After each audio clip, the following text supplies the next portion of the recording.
Сәлеметсіздер балалар. Бүгінгі сабақтың тақырыбы презентациядағы анимациялар.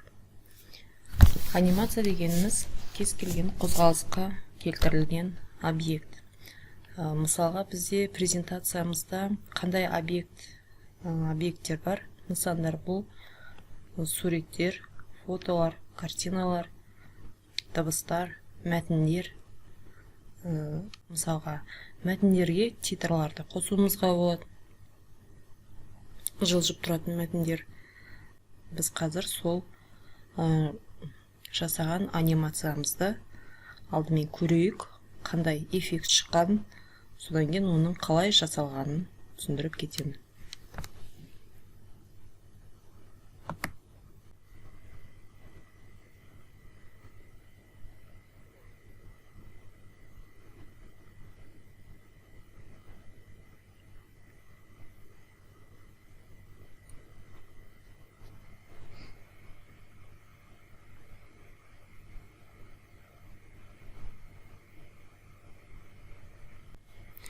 Және бұл жерде көргендегіздей, көріп отырғандарыңыздай, сурет слайд өзгермей, суреттердің өзгергенін көрдіңіздер. Мысалға бірінші суретте қыста мен суреттердің өзгергенін сіздерге көрсетпей, келесіге өтіп кеттім. Көктемде суреттердің өзгергені көрсетілді. Енді анимация деген мәзірді басайық. Соның ішінде область анимация, яғни анимация аймағы. Оң жақтарыңызға қараңыздар, қанша сурет қойылғанын. Яғни бұны қайдан аламыз?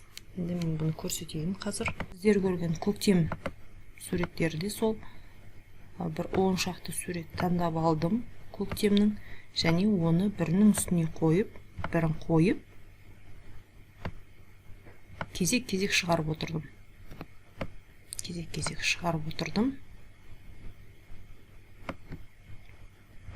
Так, 10 шақты суреттер, тағы бір сурет қояйын.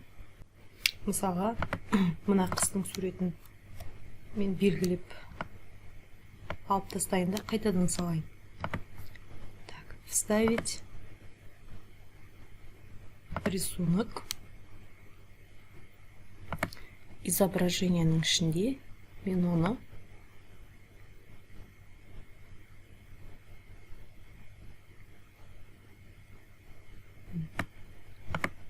сақтап қойғанмын. Әкеп қостым. Енді бұнда жәнегі сияқты анимация жоқ. Мен бұған анимация қосуым керек. Яғни бұл ең соңында пайда болу үшін белгіленіп тұрады. Анимация мәзірінен добавить анимацию.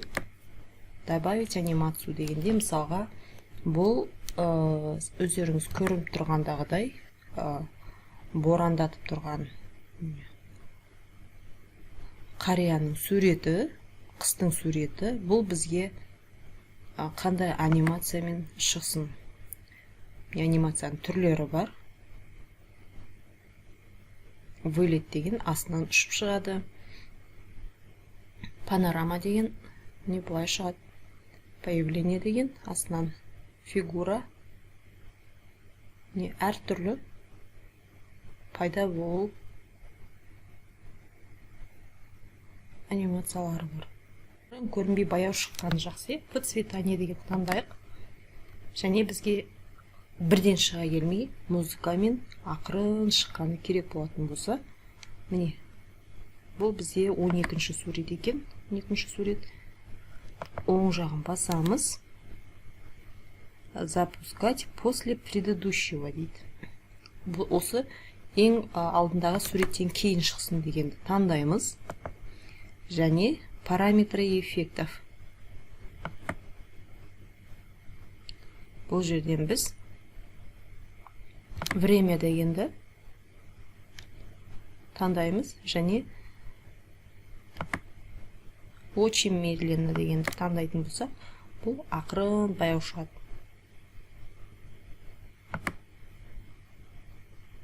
Осылай ақырын пайда болады алдыңғы суреттен кейін. Енді түсінікті болу үшін тағы да бір мына жерде слайд қосып анығырақ көрсете кетейін. Бір бос слайдты алайын. Анимация кез келген жәнегі үстіндегі бір суреттерден алайын. Мысалға қыз. Ең бірінші көктем. Көктемнің суреті бізде рисунок 2 деп тұр. Сурет 2. Қояйын. Міне. Сурет 2-міз бізде көктем. Көктемнен кейін бізде жаз болады. Жаздың суреті рисунок 3 екен аты.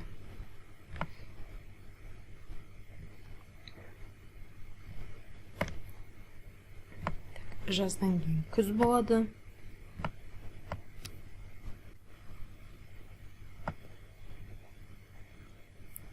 Күздің суреті бізде рисунок 4. Және ең соңында қысты қояйық. Ол рисунок 1 деген атпен тұр. Рисунок 1 деген атпен. Және ең артына кетіп қалды. Соны на передний план деп қойып алайық та ең соңына қояйық. Біз жәнегі рисунок 2-ні таңдайық. Бұл бізде көктем болған. Біз енді көктемге анимация қоямыз. Яғни анимация мәзірінен добавить анимацию.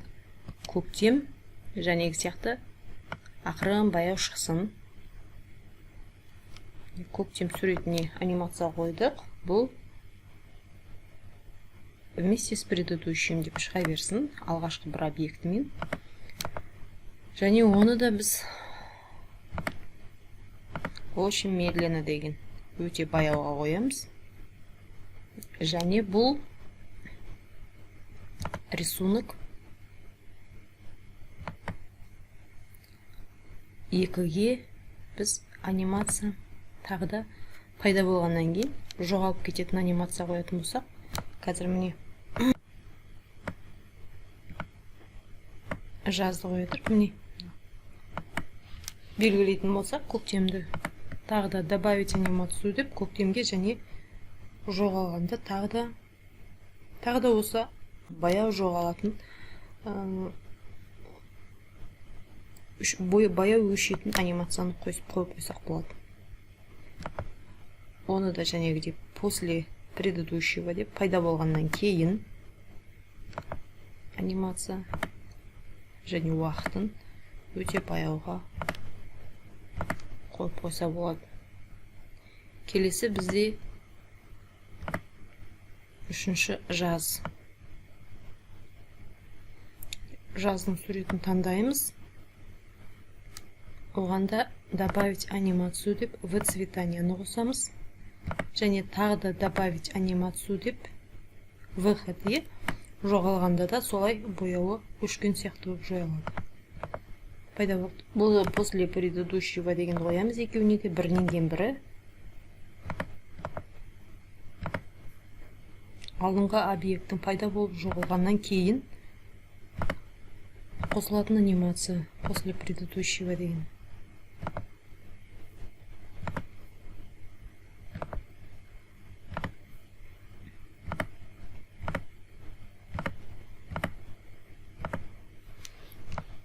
Жазды белгіледік, енді күз.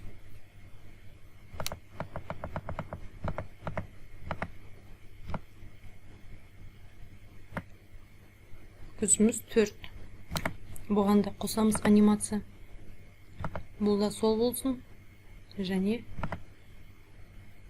қайта жоғалып кеткенде де выцветание деген анимацияны пайдаландық.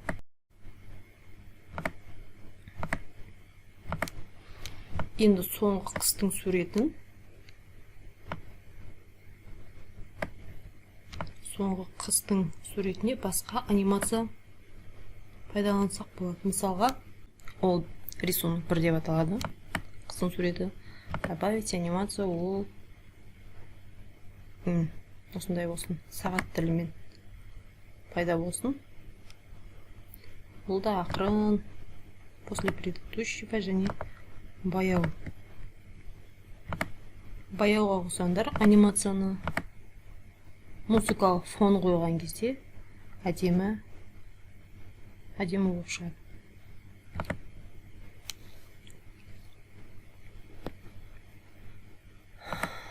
Және жоғалған кезде де часовая стрелка. Болды. После предыдущего бояуға қоямыз бұны да. Енді ойнатып көрейік.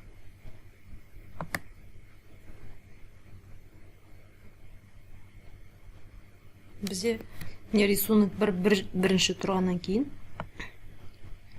бірінші пайда болып тұр. Рисунок бірді біз алып тастайық астыңғы жағына. Ал.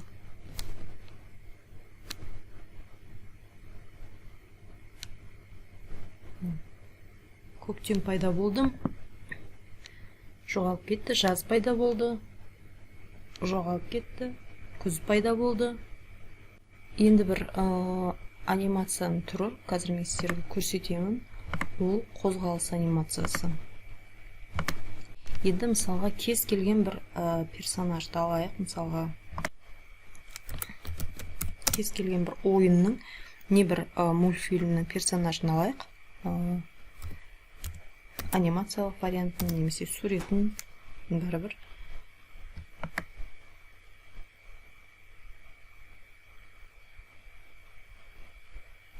Мысалы осыны сақтап қояйық қазір. Оң жағын басамыз. Сохранить картинку как. Изображениенің ішіне сақтаймыз. Өздерің білесіңдер қайсы қалатынын. Енді осы суретті, яғни объектіні біз презентацияға шақырамыз.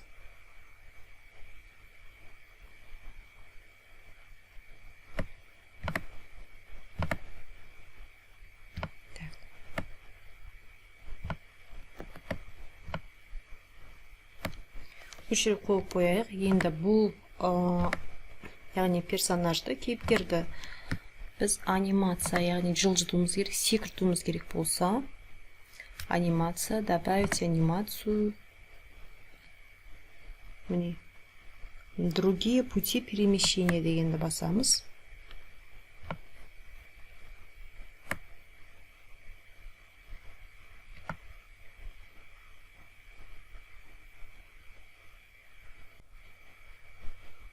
Кез келген түрін таңдайық.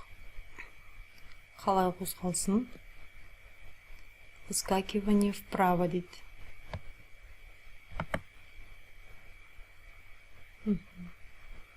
Выскакивание вправо. Земляной орех деген. Синусоида. Осыны таңдайық. Не? Біздің кейіпкеріміздің қалай қозғалатын траекториясын бізге сызып береді. Енді осыны көрейік.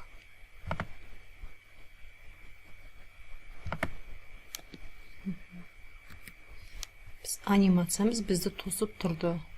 Бізді тосып тұрмас үшін біз по щелчку дегенде, яғни запускать вместе с предыдущим. Өздігінен өзі слайд қосылған кезде біз тінтуірді баспай-ақ іске қосыла берсін десеңіздер, анимация запускать вместе с предыдущим дейсіздер. Сонда қосқан кезде өзі қозғала береді. Так, осы арадан да біз міне оның қозғалысын кішкене алысқа қарай жүргізгіміз келсе, өзгертуімізге болады. Осылай. Осылай, яғни анимацияның ішіндегі другие пути перемещения таңдап, сол жерден сіздер қалай қарай қозғалу керек, траектория таңдайсыздар. Содан кейін өздеріңіздің нысандарыңызға сол траектория бойынша анимация бересіздер. Енді түсінікті болса, өздеріңіз компьютерде жасап көріңіздер. Бүгінгі сабақ осы. Келесі кездескенше сау болыңыздар.